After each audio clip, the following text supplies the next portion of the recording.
नमस्कार, प्रणाम। हम गायिका अक्षरा गुप्ता आप सब लोग के प्रणाम करतानी और आप सबके बीच में एगो श्री कृष्ण भगवान जी की सोहर जौना सोहर के हर माता बहन लोग गावेली और आई एगो सोहर पेश करतानी। अगर अच्छा लगी तो लाइक कमेंट जरूर करब। आई भाव लगल कि मचिया बैठी रानी यशोदात में घसेया रजकार में घसेया रजकार हो ए ललना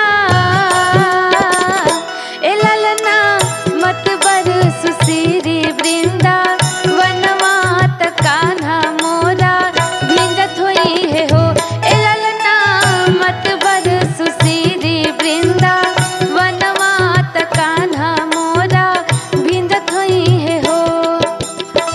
मचिया बैठी रानी यशोदात में घसेया रजकार में घसेया रजकार हो ए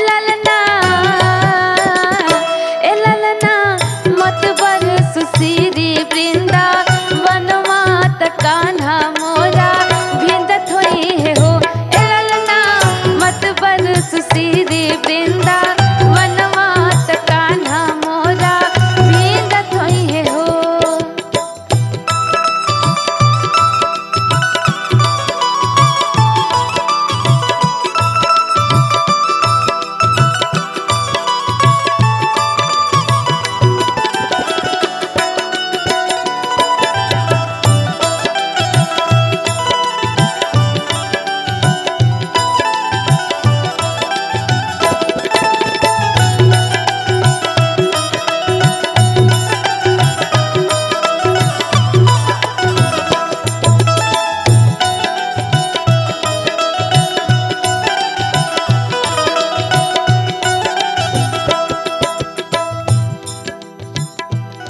और अंतरा में का भाव लगता लोग गाना के माध्यम से पूछ रहल बा कि केकर मुकुट भींजेला केकर कांधे कमल भींजेला।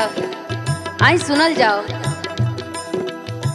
केकर भींजे माथे मुकुट केकर कान्हे कंबल केकर कान्हे कंबल हो ए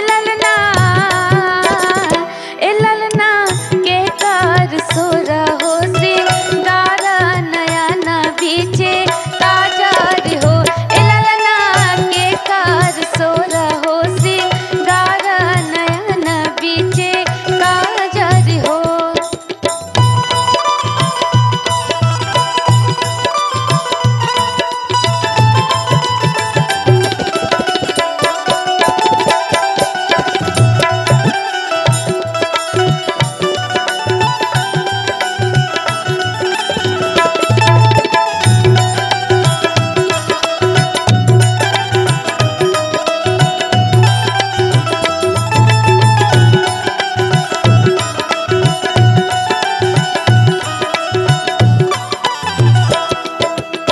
देखिए वो बतावल गई गाना के माध्यम से कान्हा के भींजे